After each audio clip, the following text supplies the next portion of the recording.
With only 67 days remaining until the polls, the political atmosphere in Mazabuka district of Southern Province has been marred by police intervention in a campaign rally for independent parliamentary candidate Gary Nkombo.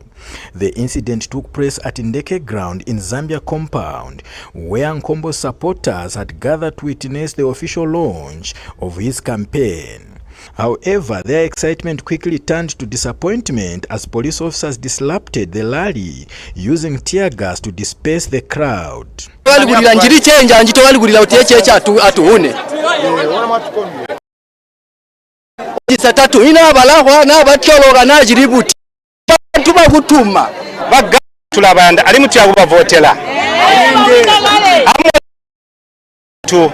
Ndikuyandeso kuli bagali kulilali ndi bachisi kuti ndunke nkagugwa higwe balisi banduma yana mbutu takala bobo jitira sono yabagapokola kututira matia gas kuyabutuchirira. We will not stop. In a statement to the media at his residence, Gary Nkombo expressed his disappointment with the situation, calling it undemocratic. Just at the police station, which is under 500 meters away from my house, they started blowing tear gas, which was unnecessary. And they blew tear gas right up to this place. And I have in my pocket a tear gas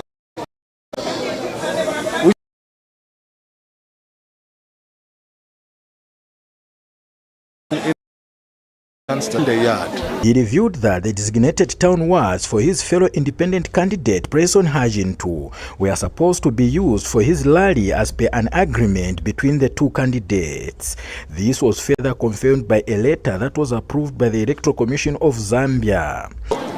To our surprise, what happened today is that all roads leading to the outside wards were blocked by the police, starting from Goto, Naganega, Lubombo, Nakambala ward. Discouraged because we are exercising our democratic right to participate in building this society. Nkombo, who had obtained a permit from the police to hold the rally, was shocked when he was ordered to stop by Mazabuka District Police Deputy Commanding Officer Stebo Gisonga. Gisonga stated that allowing the rally to continue would disrupt peace and cause confusion in the district. Having recently resigned from the ruling United Party for National Development due to a disagreement, Nkombo is now running as an independent candidate. Nshikabe Prime TV News in Mazabuka District, Southern Province. It was a weekend to definitely remember, not necessarily for the good things, but so much is yet to be also discussed on today's edition, and of course we'll be able to touch on a number of incidents that also did take place. Of course, the police responding, at least letting us know in terms of the police presence in Mazabuka, and of course even going down the route of enacting one of the sites in the Public Order Act, ensuring that they are at least halting any kind of gatherings, because they do pose a threat even to the public as well. And there's a lot of heavy presence, of course, in terms of police presence in Mazabuka. That and other stories as well, including the drama that also did ensue in Chawama. We saw, of course, very, very disturbing scenes. And we'll be able to touch that and much, much more. And later on, even have with us a guest coming through from SACOD. And of course, SACOD being one of the organizations that deals with disputes, will be able to get at least a third-party perspective. Sometimes when we get to listen to politicians, it's inevitable what they'll be able to say. And you can almost write the script in advance. So it's actually going to be good to hear from even SACOD representative to be able to shed more light on that as well. And we'll be able to get into also other conversations to do with the political arena. Like I've mentioned, issues to do with Gary Nkombo, issues to do with what happened in Chawama. It's been an eventful weekend, and it's going to be also an eventful week as well. We know that tomorrow we'll be putting to rest Nkosi Amankosi. That is, of course, the deceased Paramount Chief, Pezeni, and very, very interesting also to get to find out even from the relevant authorities in terms of the plans for the barrio itself, Nicholas Spiri also present, also giving us details in terms of government engagements, of course, with the representatives from the East in terms of the preparations for the barrio. We'll be able to shed more light in terms of what Nicholas Spiri had also mentioned. And of course, also on the footballing note, I know that JC later on will be able to come to let us know what happened between Zambia and Kenya going to the Sport Kicks. It's a lottery, and thankfully our prayers were answered, and the ladies are marching forward to the final. Very, very exciting. And of course, we'll be able to have Jeremiah to be able to deliberate on that and much, much more. My name is John Mark Lukonde, and I'm with Paul Shingongo. Good morning, Paul. Good morning, John Mark. Good morning to the viewers. Glad to be back on the People's Show. True. And first and foremost, before we can even get started, just a reminder that we are live on our Facebook platform, Prime Television Zambia. Drop a comment. Don't forget to like. Do not forget to share the link. We genuinely enjoy getting to hear from you. And you don't have to always agree with what we have to say. Your perspective is also something that we accommodate. But do remember that courtesy costs nothing. You could be able to give your perspectives without at least infringing the law. Remember that the cyber laws or the Cyber Crimes Act is, of course, still in effect, and there's no sacred cow when it comes to the law. So you have to ensure that you are aware of the times and seasons that you are in. So even as you're sending in that message on Facebook, do remember that you could be able to be cited in the future as well. So you do well to at least engage in a cordial manner. We'll be able to read your messages on our Facebook platform, Prime Television Zambia, from the onset. And then later on, we shall also be able to open up the phone lines as well. And the number to call is always on the screen, 07764098840. I'll keep repeating the number because I know that we also have listeners via Lukulu Radio who we appreciate. Kudos and shout outs to Lukulu Radio management for according us an opportunity to be able to reach out to the community of Lukulu, or the land of plenty as it is called. And very quickly, even messages coming already on our Facebook platform. That's Mainza Herbert says, watching from within the capital. Mainza, it's good to know that you're following, and we'll be able to get to other messages as well. And of course, getting to socials, we are live on our Facebook platform, Prime Television Zambia. Follow us on YouTube. Do not forget to follow, of course, what we are able to also post via TikTok. Yes, we're keeping up to speed with the current trends. And also download the Prime TV app so that you can get information that is credible, information that you could be able to freely disseminate, knowing that it has been checked, it has been verified indeed. All right, let's go straight to the weather and the money markets before we dive into other conversations as well.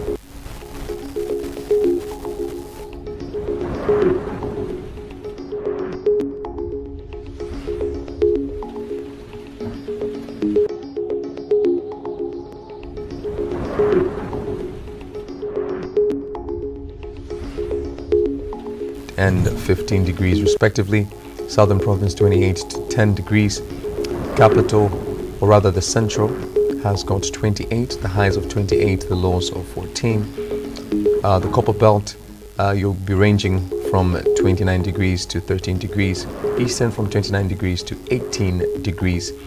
And the other regions as well will be on the screen shortly.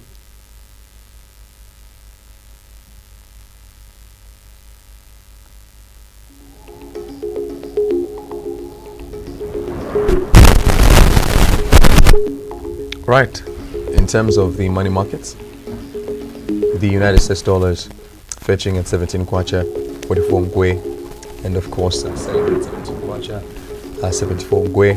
Great British pound 23 kwacha, 39 ngwe, selling at 23 kwacha, 78 ngwe.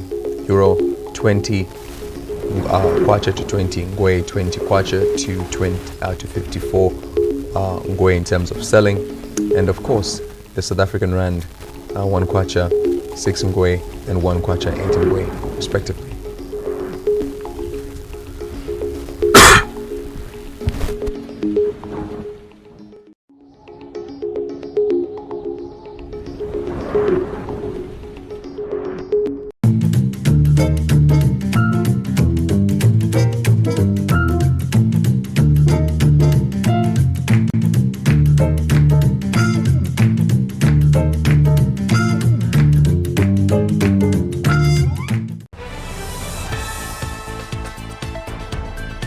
Why keep your business in the dark? Shine a spotlight on your brand with Prime TV2. Has been assaulted by the ant. Zambia's first ever 24-hour news channel and a trusted platform that helps business grow. Botswana, of course, behind me is the Kazongola Bridge. And we broadcast on Topstar, Channel 110, DTH platform, and reach and expand audience through our Facebook page, PTV2 Zambia. Projects that have been dotted across the country. Advertise with us today. Our marketing team on 0978 719477. Prime TV2, the home of breaking news. Start your day with Sunrise Breakfast Show. The flagship morning show on Prime TV2. Wake up to breakfast news as it happens. What if you're not away? In-depth discussions on the day's top stories. Live reporter check-ins from across the country. Expert analysis on government policies and their impact. The latest in local and international sports. Catch us on Topstar, Channel 110, and follow us on Facebook at PTV2 Zambia. Sunrise Breakfast! Sunrise Breakfast Show, only on Prime TV2, the home of breaking news.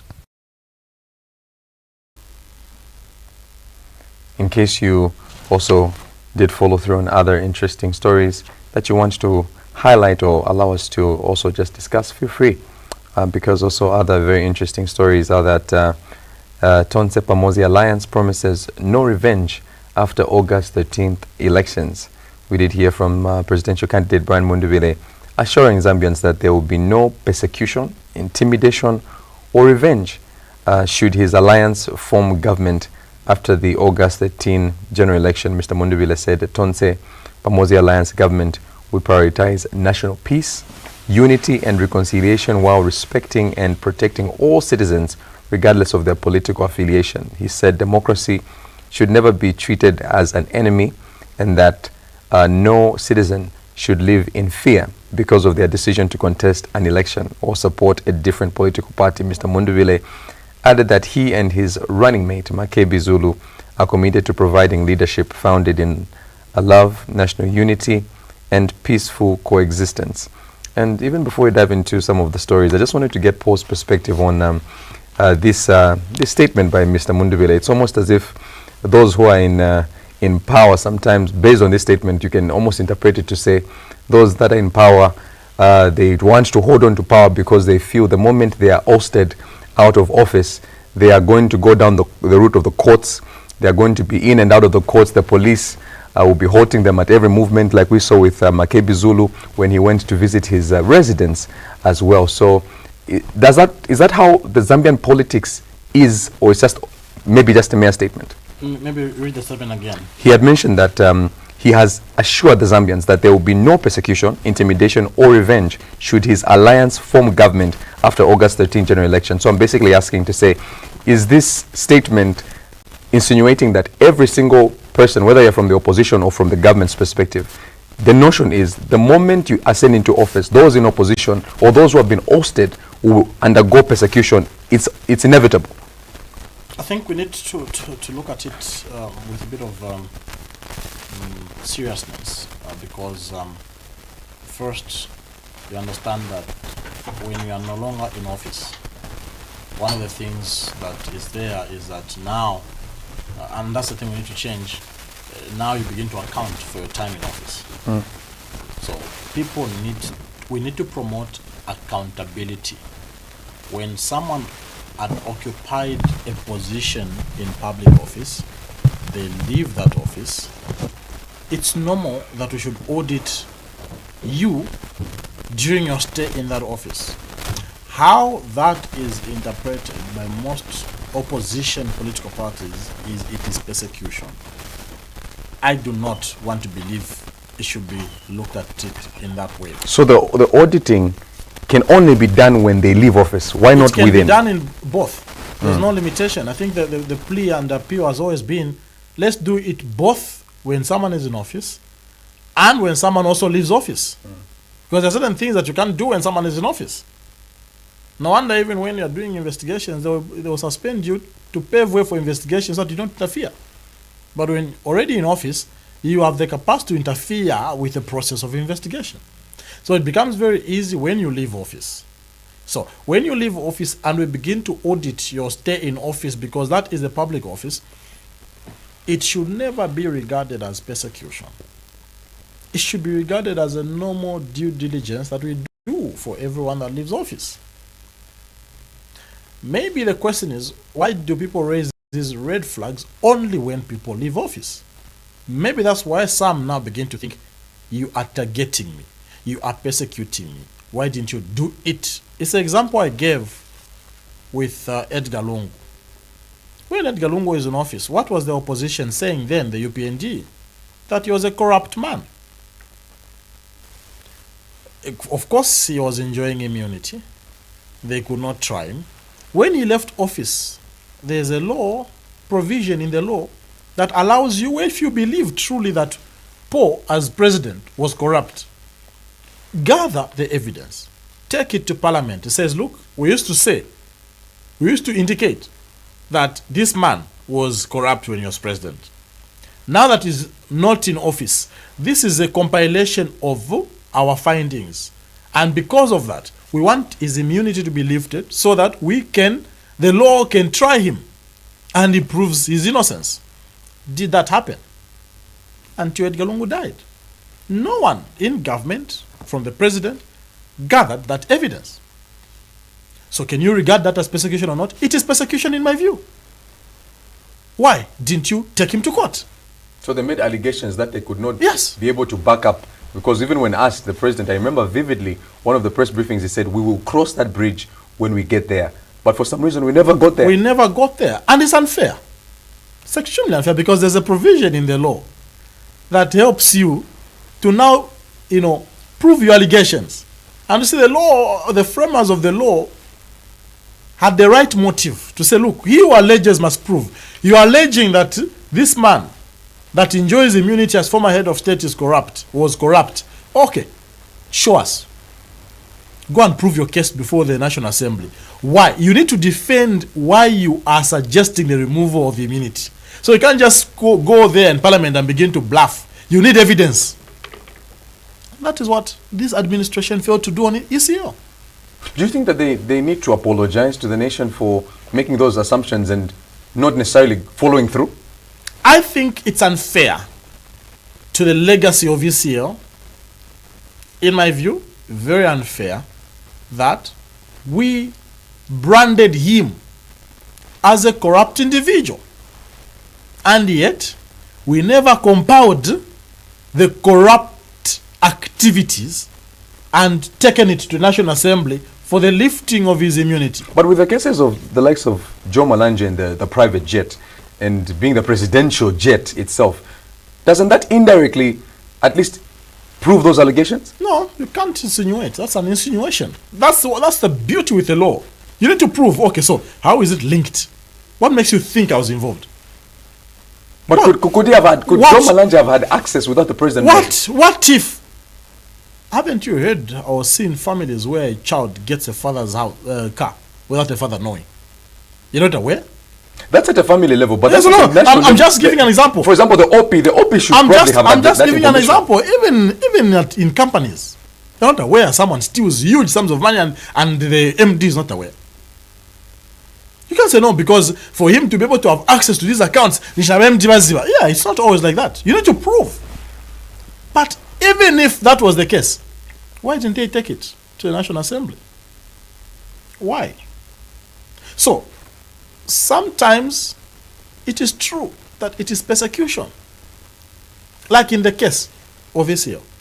Especially John Mark, with the cases involving his wife and children.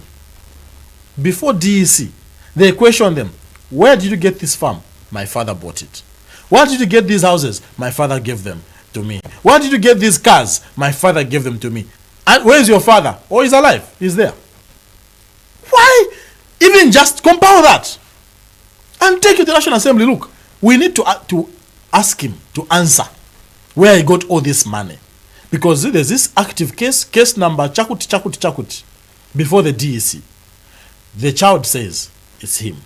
There's this case number Chakuti. The child says this. There's this case, the wife says this. So, this man enjoys minute. We would want to lift so that we hear how we managed to acquire all this to give to his children. And yet, they never did that. How unfair. I don't think it's fair, in my view. When we allege, John Mark, no one, that is what landed Munia Zulu in prison. He alleged that Charles Milupi and Tumbeke Musokotwani got bribes through the Ndola Lusaka carriageway. And the court says, Bwana, you can't just wake up from your house and claim that John Mark is a thief. Prove, because you are ruining his reputation. If you fail, these are the consequences. That is what landed Munia. So could we say that even those that allege that the former president, the 60th Republican president, was corrupt, if they were to be taken to the courts, they will be jailed. They will be jailed. They will be jailed because he who alleges must prove. No one should wake up and just claim that this one is a thief. Oh, this one is a prostitute. This one is a Mbala. You know Mbala? Mambala. You can't just wake up and ruin people's names. You must prove. And if you fail to prove, the law must deal with you the way it's dealt with people like Munia Zulu. So even the people that used to claim that ECA was corrupt, why weren't they pushing that his immunity is lifted so that he's tried? He left office in 2021. He only died last year, 2025, John Mark. 2021, that is 4 years. 4 good years. No one made a proposal to lift the immunity of ECL. No one. And yet, they still continued. Look at, for example, what the president was saying last week at State House. He was indicating that they want to come back to do what? To continue the corruption? Bwana! The one that was running that government, you let him go scot-free. You never did anything to him. So why do you keep claiming that they were corrupt? Why? Because others, it's not corruption. If you go, for example, the case of Chitotela in prison, it's not corruption. Nison Chilangwa, it's not corruption. Others, it's arson. Yes, arson. So it's not everyone. If we can count, they're not even up to 5 that are in prison right now. They're not even close to 5 for corruption. Malanji and Bowman, give me one more, and Fred Soryama. Who else that served in cabinet is in jail because of corruption? Give me a name. That should tell you something that, look, sometimes we make these statements and they sound good to the people that are the corrupt, but have you proven that they are corrupt? Have you proven that they are corrupt? How many that used to serve in ECO's government are in jail today for the same corruption? How many? Others will tell you that maybe it's because the wheels of justice, though they are turning, they might be slow. No, okay, who is in court for corrupt cases? Give me 4 names, John Mark. People that served in ECO's cabinet.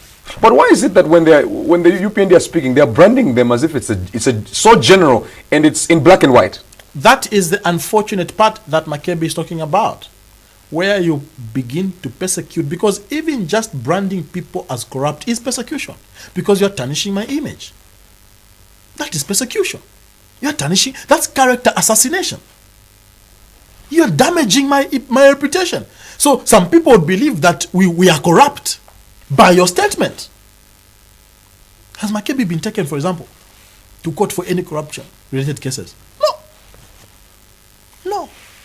So we need to be very careful how we allow politicians to, because the same thing will begin to happen to UPND. When they leave office, what will people be saying? When they're corrupt? No! Prove! It's unfair. Even when people in the opposition say that the UPND are more corrupt than the PF, we need to question them. Who is corrupt in the UPND? Individuals. Yes. Don't just generalize who is corrupt in the UPND. But there are some instances that have also actually even happened that seem to be very questionable. For example, the Sujulite scandal, the gold scandal. Up to now, those questions remain unanswered. So those are you should be able to name. When you say Ababa were corrupt, like Bowman will say Ababa corrupt, you should be able to name them. The way Munia tried, attempted, and it landed him in jail.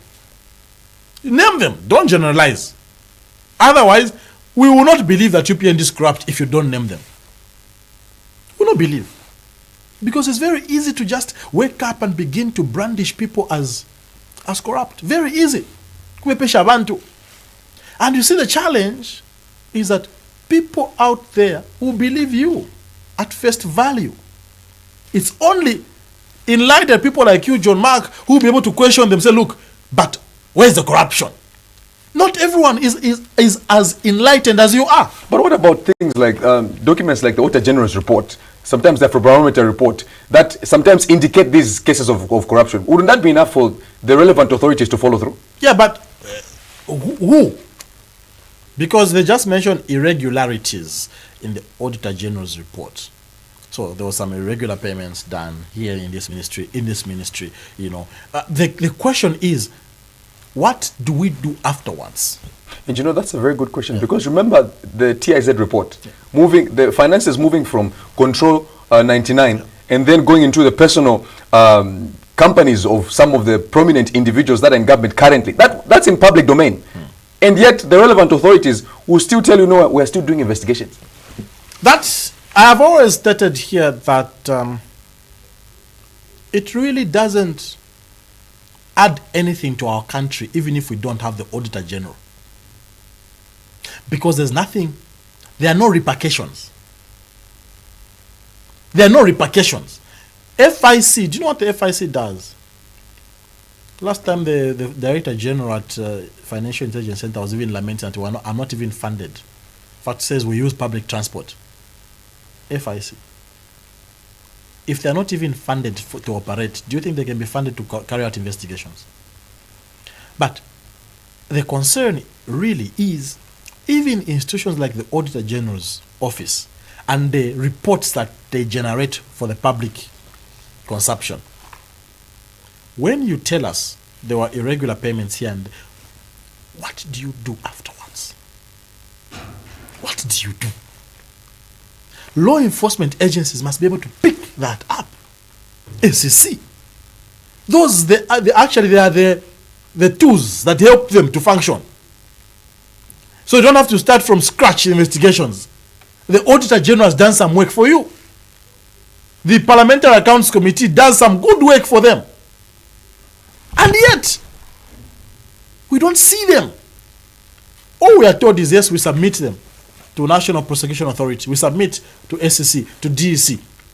We are never told. And you know, that's a good point, because it's not that they have to literally start from scratch. No. Some of the incidents are just they're in public domain. Yeah. It's like, remember those when you were in school and then maybe you're about to have an exam, and then the teacher or the lecturer will come and tell you, okay, we're about to have an exam. These are the topics that you have to be able to study. So there are 22 topics, and then he narrows it down to 7. Yeah. And yet you are still getting an F. Yeah, because he has hinted to you that don't study everything. Just study from the 22, study 7. So if you fail, really, nishi nvakubandu. Nishi nvakubandu. Truly, if SEC is failing to do their work in Vakubandu, because there's no way. The work has been made easier. Follow through what happens even in Parliament, in those committees. The Parliamentary Accounts Committee. So last time, there was a very sad story of one of the councils who don't have receipts. Money came, they spent, no documentation. So if they got the money from Control 99, from our state coffers, get money. They spend, no receipts. So even if they spent on their girlfriends, we don't know. Even if they spent to buy things for their families, we don't know, because there are no receipts. And the chairperson was questioning them. And yet, that story has died. Why? Abolish those committees.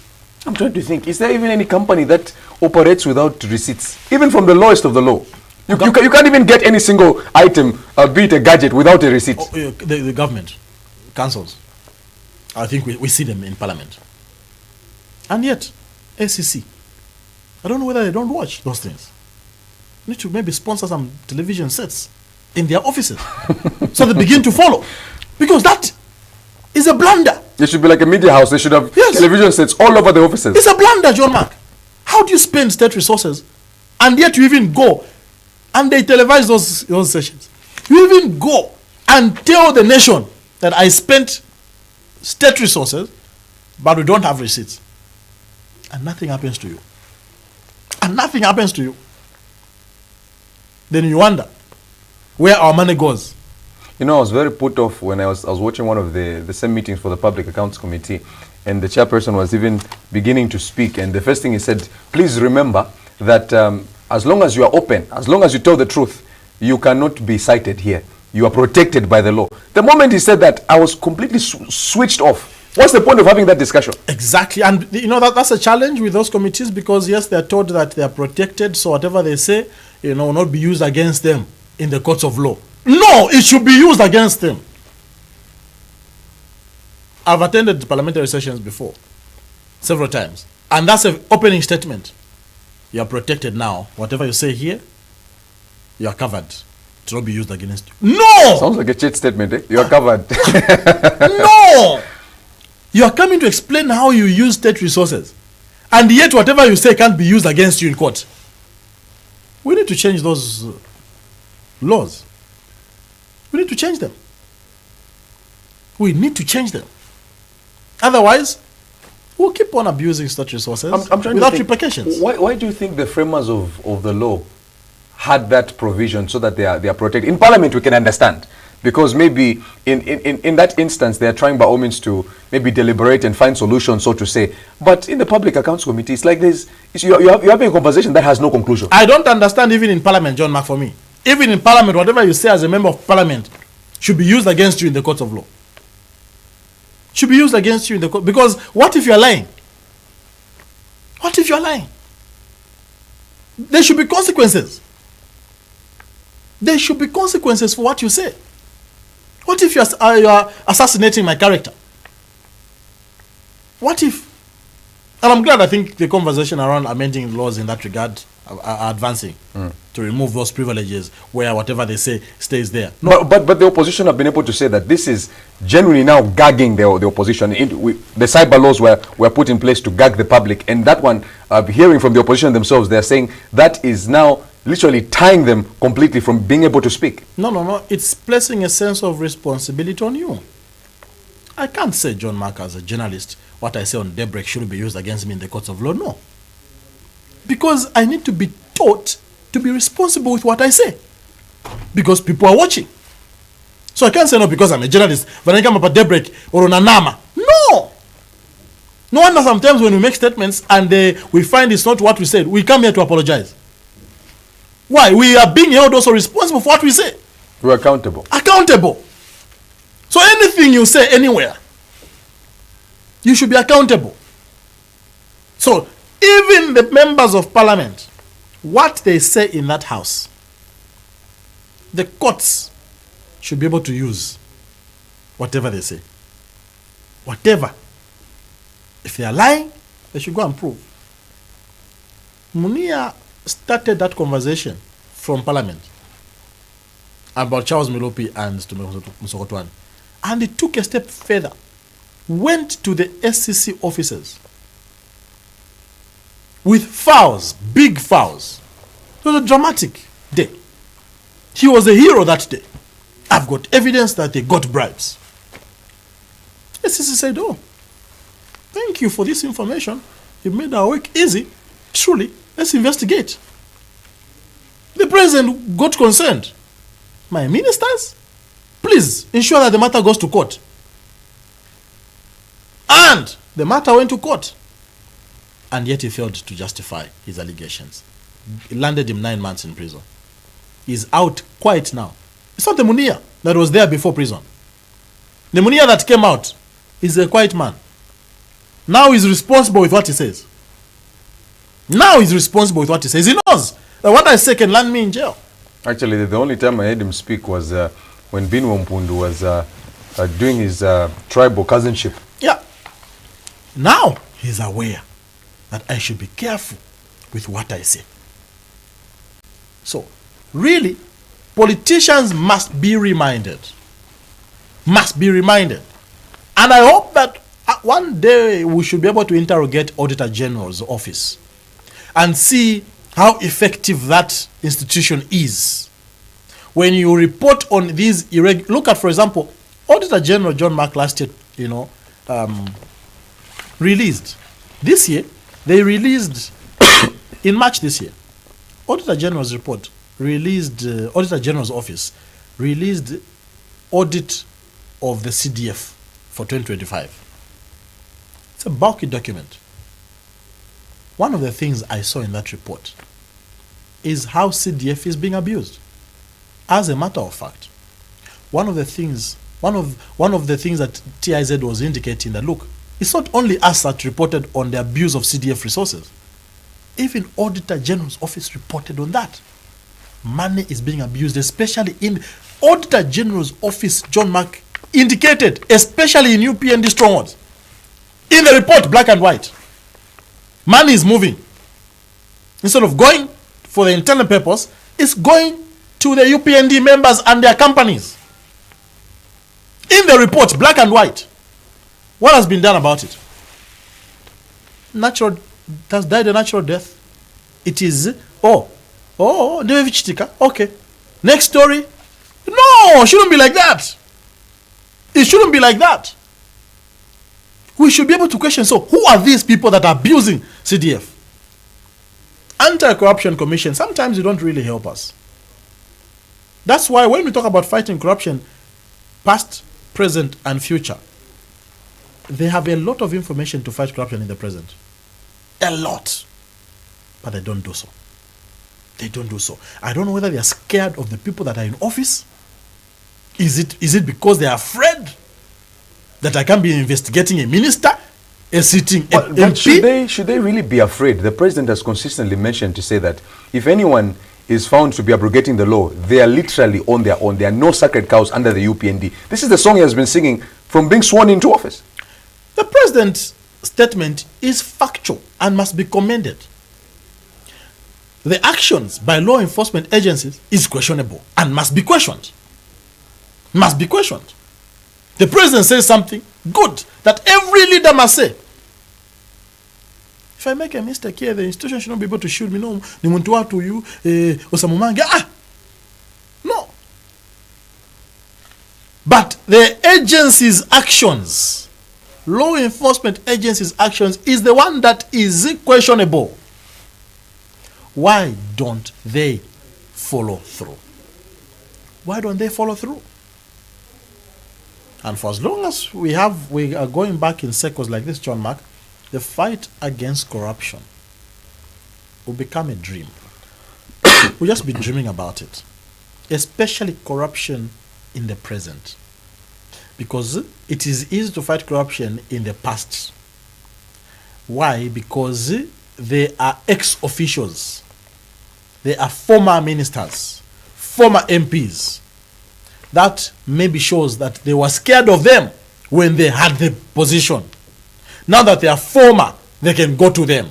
And the question should also be directed to the president as well. Remember when we heard that story of Joe Malanje, and it came to light that there were sums of money that were being, of course, misused as well, and of course taken out of the country. Should be in Turkey, if I'm not mistaken. Yeah. The president literally came out in public, and I think should have been in Mungushi, and literally said that he got actually consent. He made some phone calls to his counterparts, and that's how, at the end of the day, everything was finalized. He said he was the number one shushu, to quote him accurately.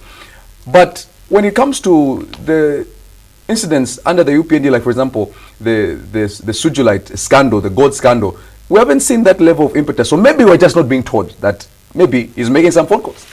Yeah, and it shouldn't be him doing the work anyway. Like I stated earlier, that for me, I don't expect the president to be involved in this. Let the judiciary be independent. Yes, we question the doctrine of separation of powers, but don't make it obvious that it's not working. Don't make it obvious, because that's the president interfering in the work of the judiciary. He's not an investigation officer. That's not the job we gave him. He's the head of the executive. Leave the judiciary alone. They are trained to carry out investigations. So that revelation already for me is a sad revelation, telling you of interference by the executive in matters happening in the judiciary. That was a revelation that, oh, by the way, I interfere. That's not his job. It's not his role. We didn't employ him for that. Let the judiciary do their work. Don't interfere. Because even the case of Munia, if you remember, this is the president that asked Tumeko Msokotwane and Charles Mulupi to take the matter to court. Why? Leave them. If they don't want, they will not take it. It shouldn't be him guiding. No, do this. No, I'm helping. No. The judiciary is competent enough. No wonder maybe they are stressed, like they told us last time. That they are stressed because maybe they receive instructions. Maybe they get interference from the executive. You're trying to do your work, then you say, oh, ija case mafika pati. Mfuna kwa tandizo bwanji. Ntumeleko Mnangagwa. Okay. Let me call Nzami Uzan the convert. No. Shouldn't be like that. Leave them. They are competent. They are trained. It's not the job of the president to interfere in the cases happening in the courts of law. Unless they are telling us, judiciary, that they request for help from the president. They should be able to tell us, oh, Tima Pempa kwa toki takangi wa patanti zenkwan. Otherwise, that's not his job. Let's trust these institutions to carry out their work independently. Because it's a bad precedent. And I know that sometimes we gloss over these things as a country. The moment he revealed to the nation that he helped speed up the case of Joe Malanji, he played the role, the country should have rebuked the head of state. Should have reminded the head of state that that's not his job. How many other cases is he interfering in that maybe he's not talking about? Because there he mentioned to us on his own. Don't interfere in the cases happening in the judiciary, Mr. President. Like you did with the Joe Malanji case, you told us yourself. Don't interfere. I think we have a competent judiciary that can do the work on their own without interference from the executive. Otherwise, we now begin to talk about how independent the judiciary is if the head of state is publicly indicating that is also helping the judiciary. We begin to question how independent they are. We trust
tangible progress made by the private sector in response to government-led reforms, including investment outcomes, job creation, and lessons learned in the last 5 years. The PPDF invites stakeholders to partner with us by sponsoring the mid-year PSD. For more information, email ppdf-info@ppdf.gov.zm.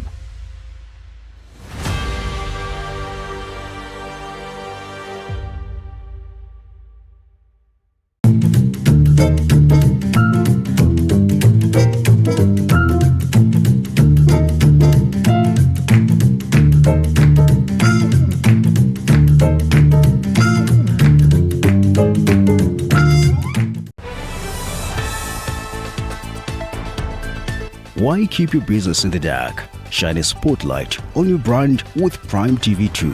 Has been assaulted by the ant. Zambia's first ever 24-hour news channel and a trusted platform that helps business grow. Botswana, of course, behind me is the Kazongola Bridge. And we broadcast on Topstar, Channel 110, DTH platform, and reach an expanding digital audience through our Facebook page, PTV2 Zambia.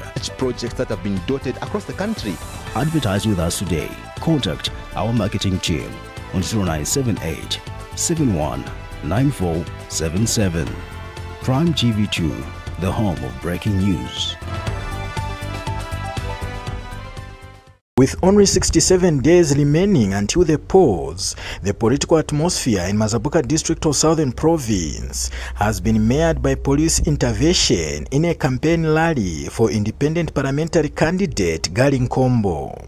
The incident took place at Ndeke Ground in Zambia compound, where Nkombo's supporters had gathered to witness the official launch of his campaign.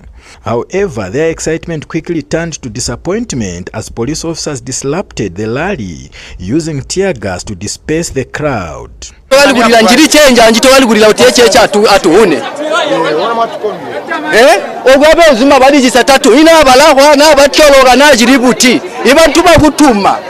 Gary Nkombo tulabanda ali mutya kubavotela amulange igulira kwa bantu ndikuyandezo kuli bagali kulira lingi bachisi kuti ndunke kakugwa higwe bapolisi banduma yana mbutu takala bobo gitira sono yabagapokola kututira matia gas kuyabutuchirira. We will not stop.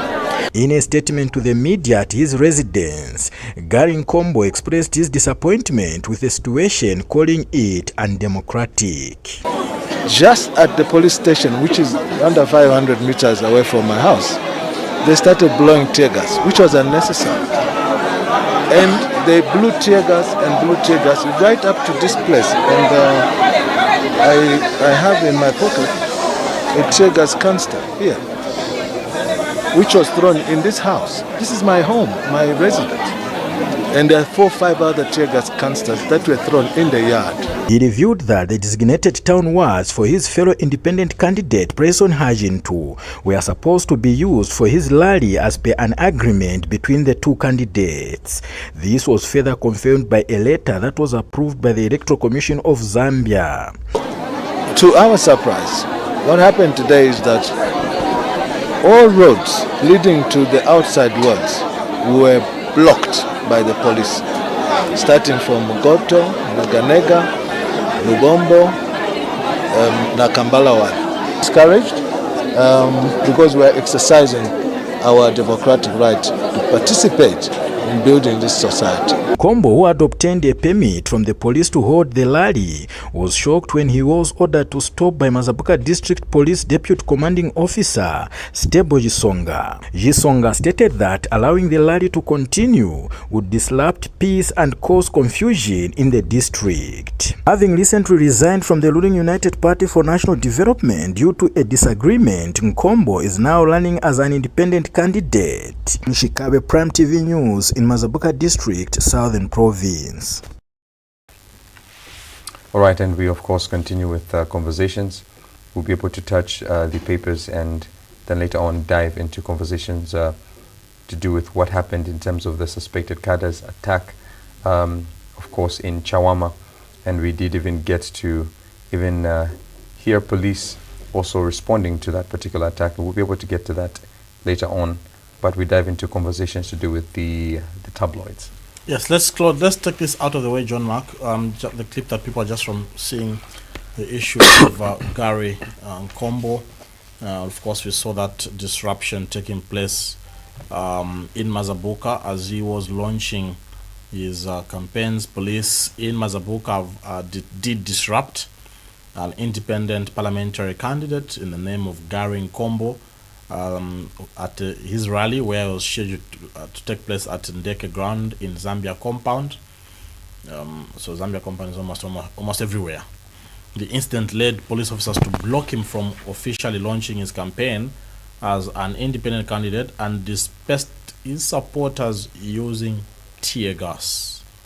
Speaking when he addressed the media at his residence, Gary expressed his disappointment with the situation, describing it as undemocratic.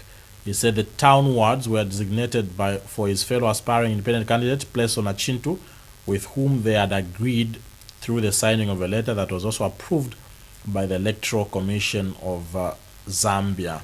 But of course, the police decided to do otherwise, like you saw. Let's have that as a running peak, directors, the scenes happening that happened in Mazabuka concerning Gary and his plan to launch his campaign in the area. Very sad incidents, people running helter-skelter there in one of the well-known strongholds of the UPND. Stones, look at that, John Mark. This is quite unfortunate and something that is avoidable. But unfortunately, this is something that we are justifying as a people. This is something that some UPND members do not see can't spot a wrong with what's happening. If this is the country we envisioned, I wouldn't want to be part of such a country, John Mark. We don't envision, Martin Luther King had a dream. I have a dream. One day, America will be free. One day, people will be free to express their thoughts. If that is the country we dream of, like Gary said, the future doesn't look like what it is. I think that's what he meant. The future they promised is not what we are seeing at the moment. And you see,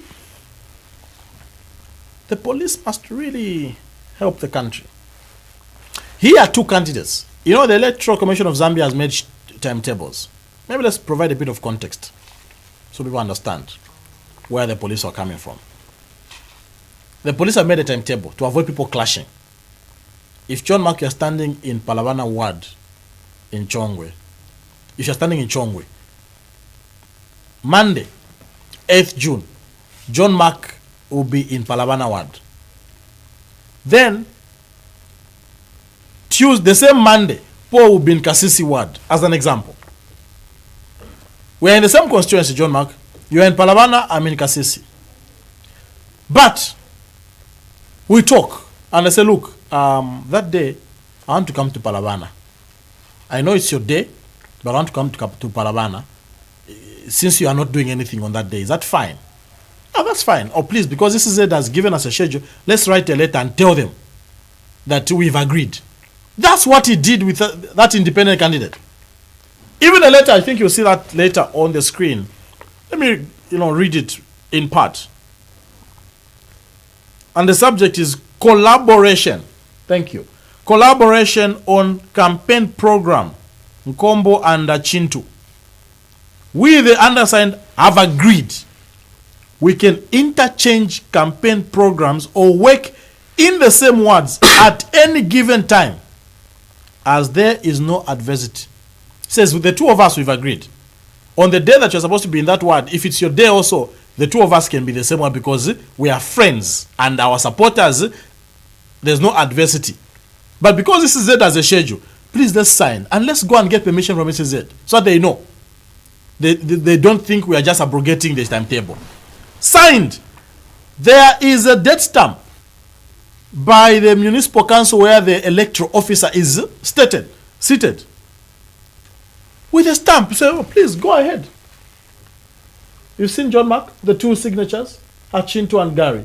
And there's a stamp there. Keep going down, directors. Yes, there's a stamp there. Mazabuka Municipal Council Town Clerk. Signed. Oh, ECZ has no problem. So this is what we want. Politicians to coexist. You're not enemies just because you're competing for public office. Go ahead.